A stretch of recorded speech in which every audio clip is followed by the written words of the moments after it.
মিষ্টি খেতে ভালোবাসেন? আবার এই মিষ্টির তালিকায় জায়গা করে রয়েছে আরও একটা মিষ্টি, যেটা শীতকালে একেবারে রমরমিয়ে বিক্রি হয়।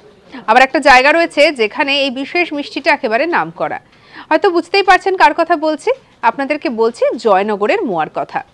এবারে এই জয়নগরের মোয়া এই নামেই সাধারণত আমরা মোয়াকে ডেকে থাকি।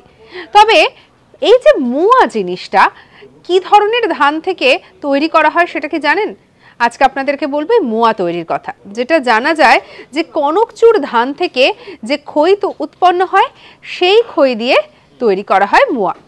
এবং এই ধানকে রোদে ফেলে এবং শিশিরে রেখে তারপর কড়াইতে এবং বালিতে ভেজে যে খই তৈরি হয় সেই খই দিয়ে তৈরি হয় এই মোয়া। আর এই কনকচুর ধানের জন্যই কিন্তু মোয়ার স্বাদও হয় ভিন্ন ভিন্ন। আর বিশেষ করে এই মোয়া জয়নগরে হচ্ছে সবথেকে বিখ্যাত। এই খইয়ের সঙ্গে বিভিন্ন ধরনের জিনিস, খোয়া ক্ষীর সহ বিভিন্ন ড্রাই ফ্রুটস মিশিয়ে তৈরি করা হয় এই মোয়াকে। আর সেই মোয়া প্রত্যেক বছর আমাদের বাংলা থেকে চলে যায় বিভিন্ন জায়গায়, দেশে বিদেশে।